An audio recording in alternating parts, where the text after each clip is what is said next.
ပြစ်ရှိသလားအပြစ်မရှိဘူးလားတက်လွတ်စားတာတော့အပြစ်မရှိဘူးဆိုတာသိကြတယ်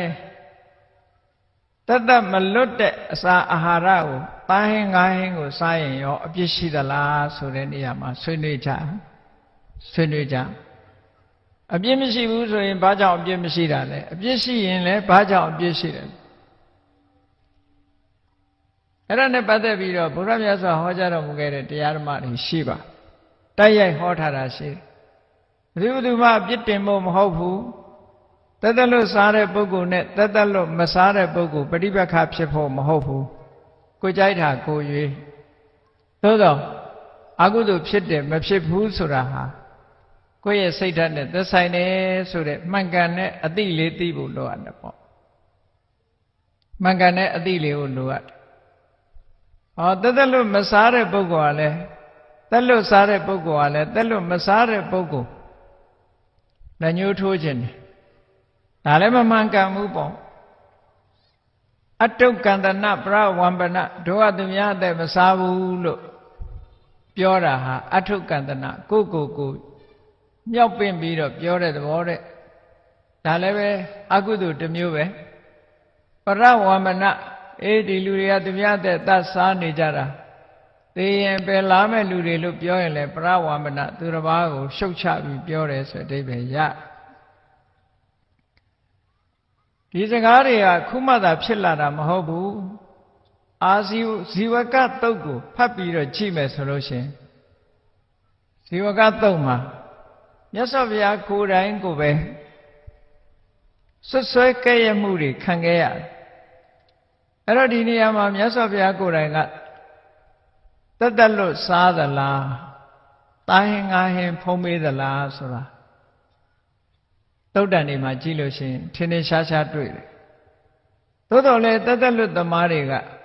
မြတ်ဗုဒ္ဓဟာတက်လွတ်ပဲစားပါတယ်လို့ဒီလိုဆိုကြတာဟောသို့တော်လည်းအထောက်ထားများစွာစာပေထဲမှာကြည့်မယ်ဆိုရင်တော့မြတ်စွာဘုရားဟာရသမျှနဲ့မြတ်တာရောင်ရဲတယ်ဆိုတာအမတ္တမထင်ရှားဘုရားဟောတဲ့တရားတွေရလဲအမတ္တမထင်ရှားအဲ့တော့ဒီကနေ့ဟောမဲ့တရားကိုနာပြီးတဲ့အခါမှာတလွတ်သမားတွေကိုလည်းအားပေးတာမဟုတ်ဘူးတလွတ်မစားတဲ့သားဟင်းငါးဟင်းစားတဲ့ပုဂ္ဂိုလ်တွေကိုလည်းအားပေးတာမဟုတ်ဘူးဘယ်သူမှအားမပေးဘူးအစာဆိုတာစားကြရမှာသို့တော့အပြစ်ရှိတဲ့စားတာလားအပြစ်ရှိသလားအပြစ်မရှိဘူးလားအပြစ်ကင်းတဲ့အစာအာဟာရဟုတ်သလားမဟုတ်ဘူးလားဒါပဲဆွေးနွေးဖို့ဘယ်သူကမှအပြစ်တင်ဖို့မဟုတ်ဘူးဒီတုတ်တန်ကိုဟောမှာဖြစ်တယ်ဒီကနေ့ဒီတလွတ်နဲ့ပတ်သက်တဲ့တခြားတုတ်တန်တွေလည်းရှိသေးတယ်ပေါ့ဘုန်းကြီးတို့သီရိလင်္ကာမှာ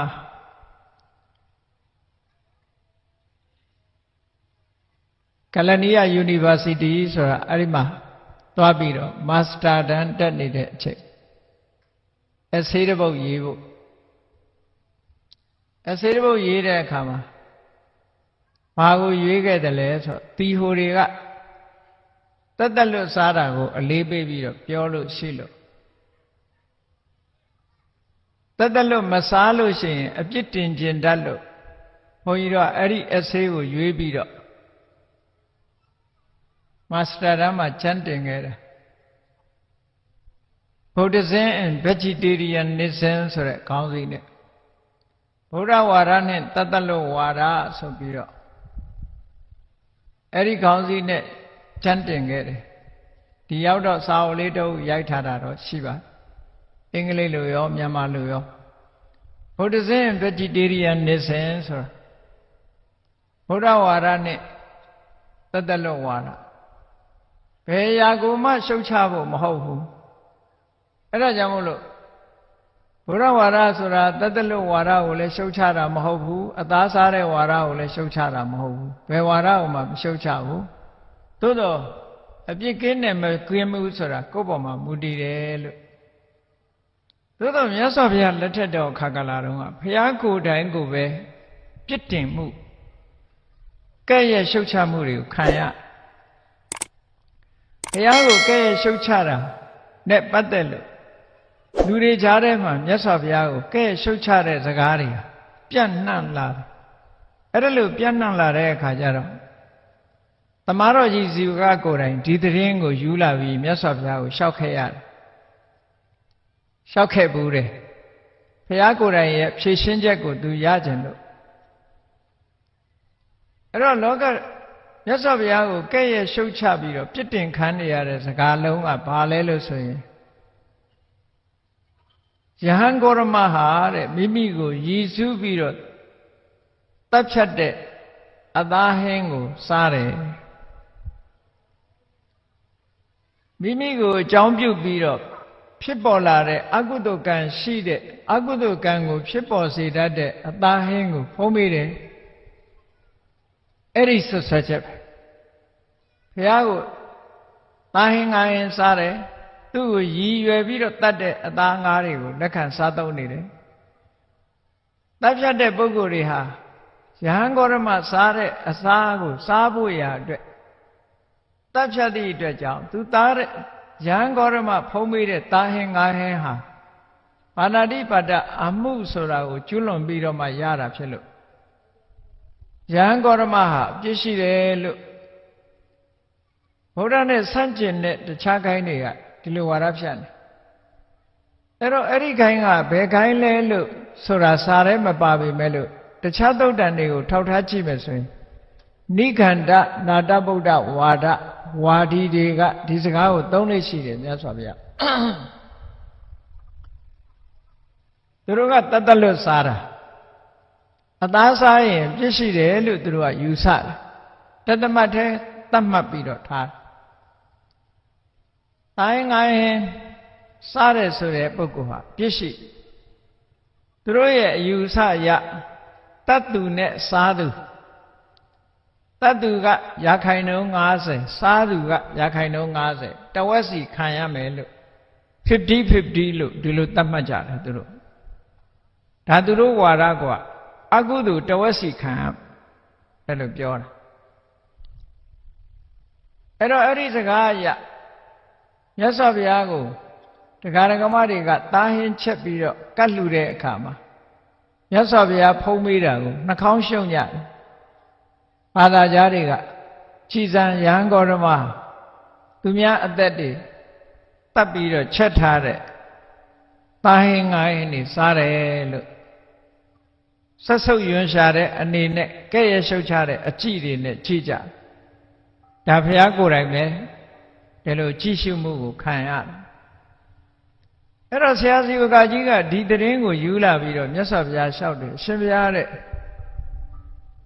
ယဟန်ဂေါရမသူ့ကိုဥတည်ပြီးတော့တတ်ထားတဲ့တတ္တဝါရဲ့အသာစားတယ်လို့ဒီစကားပြောနေကြတယ်တဲ့တပည့်တော်ကြားရတယ်အဲ့တော့သူတို့ပြောတဲ့အတိုင်းဟုတ်မဟုတ်တပည့်တော်သိချင်ပါတယ်လို့ဆိုတော့မြတ်စွာဘုရားဖြေရှင်းတဲ့ဖြေရှင်းပုံကဘယ်လိုတော့ဆိုဒါမမှန်သတင်းလွှင့်နေကြတာပါတဲ့မမှန်သတင်းလွှင့်လာတာဖြစ်တယ်ပေါ့ငါ့ကိုရည်စူးပြီးတော့တတ်တဲ့အသားကိုစားတယ်အသားဟင်းကိုစားတယ်ဆိုတာဒါမမှန်သတင်းလွတ်တယ်ငါ့ကိုဆွဆွဲတာပဲတက်တက်ကဲ့ပြစ်တင်တာပဲလို့ကြည့်ဒီနေရာမှာမြတ်စွာဘုရားကသူသားဟင်းမစားဘူးလို့တော့မမိန့်ကြဘူးเนาะသူ့ကိုရည်စူးပြီးတော့တတ်တဲ့အသားကိုစားတယ်လို့ပြောတာတော့ဒါသူ့ကိုမတရားဆွဆွဲတာပဲလို့မြတ်စွာဘုရားမိန့်ကြားပြီးတော့ဘုရားကဗာမိန့်ရှိတော့ဆိုလို့ရှိရင်အသားဟင်းစားတယ်ဆိုတဲ့နေရာမှာအသားဟင်းဆိုတာကိုယ့်အတွက်တမင်တတ်တဲ့တတ္တဝါတကောင်ကိုတတ်တယ်ဆိုတဲ့သတင်းကိုကြားတယ်တတ်တာကိုကိုယ်တိုင်မြင်တယ်ငါအတွက်တတ်လောက်တာပဲလို့တန်တရားရှိတယ်ဆိုလို့ရှိရင်တော့အဲ့ဒီအသားဟင်းဟာမစားတတ်ဘူးတဲ့ဘာဖြစ်လို့တော့ကိုယ့်ကိုအကြောင်းပြုလောက်ထားတာဖြစ်လို့မစားတတ်ဘူးလို့မြတ်စွာဘုရားအကယ်၍ဒီအသားဟင်းဟာကိုယ့်ကိုရည်စူးထားတာမဟုတ်ဘူးတခြားအနေထားအရသူတို့ဘာသာသူတို့ရောင်းဖို့ဝယ်ဖို့ မိမိနဲ့ဘာမှသက်ဆိုင်မှုမရှိပဲမိမိကိုဥတည်တာမဟုတ်ဘဲနဲ့ဖြစ်ပေါ်လာတဲ့အသားအဲ့ဒီဖြစ်ပေါ်လာတဲ့အသားကိုခေါဏကကြားခြင်းဖြင့်လည်းတန်တရားမရှိဘူးအမြင်နဲ့လည်းတန်တရားမရှိဘူးတွေးတောယုံမှားပွဲတန်တရားလည်းမရှိဘူးဆိုတဲ့ကိုယ်နဲ့ဘာမှမပတ်သက်ဘူးလို့ဆိုတဲ့အသားမျိုးကြတော့စားထိုက်တယ်လို့အပြစ်မရှိဘူးအပြစ်ကင်းသောအစာအာဟာရဖြစ်တယ်လို့မြတ်စွာဘုရားဒီလိုဟောရဟန်းတော်တွေကိုလည်းဝိနည်းသိက္ခာပုဒ်မှာဒီလိုပဲပြည့်ညတ်တယ်ဒါမို့အရာထဲကလူတွေတောင်သိတယ်မြင်သားကြားသားဆိုတာအဲ့ဒါပြောတာမြင်သားကြားသားဆိုတာအသားကိုမြင်လို့မြင်တာပြောတာမဟုတ်ဘူးမြင်တယ်ဆိုတာကိုယ့်အတွက်တတ္တဝါကောင်ကိုတတ်နေတယ်ဆိုတာကိုမြင်တာကြားတယ်ဆိုတာကိုယ့်အတွက်ဟင်းချက်ဖို့တတ္တဝါကောင်ကိုတတ်တယ်လို့ကြားတာဒီမြို့ဒီရွာမှာအသားဆိုတာရဖို့ခဲနေတယ်ဘုန်းကြီးတွေဆွမ်းကပ်ဖို့တီးသန့်ပေါ်တယ်လို့ဆိုလို့ရှိရင်တော့ဒါတန်တရားဖြစ်เสียပေါ့အဲ့ဒါကြတော့တန်တရားအဲ့တော့ကိုယ်တိုင်သားကောင်ပေါ်တာကိုယ်တိုင်လည်းမြင်ရတယ်သို့မဟုတ်တဆင့်ပြောတာလည်းကြားရတယ်တန်တရားလည်းရှိတယ်ဆိုရင်အဲ့ဒီသားဟင်းငါဟင်းဟာမစားတတ်ဘူးတဲ့မြတ်စွာဘုရားဒီလိုဟောတာအဲ့တော့ဇီဝကသုတ်တံမှာမြတ်စွာဘုရားကအဲ့လိုပဲရှင်းလိုက်တယ်ဒါမပတ်သက်တဲ့အဓိပ္ပာယ်ကိုပြောပြတာအဲ့တော့တခါနိုင်ငံသားတွေကမေးလိရှိသေးတယ်မြန်မာလူမျိုးတွေလည်းတချို့ပြောလို့ရှိတယ်စားတဲ့လူရှိလို့တတ်တာတဲ့အဲ့တော့ကိုယ့်ကိုယ်သေချာစဉ်းစားကြည့်ဒီလူတွေကဒိုးစားဖို့တတ်ပေးတာလားသို့မဟုတ်သူတို့ပတ်စံရလို့တတ်တာလားလို့မေးရင်ဘယ်လိုဖြေကြမလို့ပတ်စံရလို့ပတ်စံလိုချင်လို့တတ်တာလေကိုယ်စားစီချင်လို့တတ်ပေးတာဟုတ်ကဲ့လားဟုတ်ဘူးသူတို့ဈေးသွားရောင်းတယ်ဆိုတာဒီသားကောင်တွေတတ်ပြီးတော့ရောင်းချရတဲ့ငွေကြေးကိုကြည့်ပြီးတော့ဘယ်သူအတွက်မှတတ်ပေးတာမဟုတ်ဘူးငွေကြေးတနာအတွက်တတ်ပေးတာမဟုတ်လားအဲ့ဒါကြောင့်မို့လို့ငွေကြေးတနာအတွက်တတ်ပေးတာကိုကြံတဲ့ပုဂ္ဂိုလ်တယောက်ကဘာမဆိုင်ညာမဆိုင်နဲ့ဈေးကနေဝယ်ပြီးတော့စားတာနဲ့သူအပြစ်ရောက်ရမယ်ဆိုလို့ရှိရင်တော့ကဲအဲ့ဒါဆိုလို့ရှိရင်ကြည့်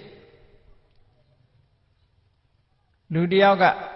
လက်နက်ကိုအသုံးပြုပြီးတော့လူသားမှုကျူးလွန်နေဆိုတာဆိုအဲ့ဒီလူသားမှုကျူးလွန်လို့ရှိရင်လက်နက်ကင်ပြီးတော့လူသားမှုကိုကျူးလွန်တဲ့ပုဂ္ဂိုလ်ကိုအေးအေးယူတဲ့အပြင်မှာဒီလက်နက်ထုတ်လုပ်တဲ့ကုမ္ပဏီရောအေးအေးယူသေးလားယူဘူးဟုတ်ကဲ့လားဘယ်ဥပဒေမှမရှိဘူးလက်နက်ထုတ်လုပ်တဲ့ကုမ္ပဏီသွားအေးအေးယူတယ်လို့ဘယ်လိုဥပဒေမှမရှိဘူးကဲလူတယောက်တတ္တဝါကောင်ကိုဓာတ်နဲ့ခုတ်တတ်တယ်ဆိုတော့ဓာတ်လုတ်တဲ့ဗပဲဘို့ကိုသွားအေးအေးယူသေးလား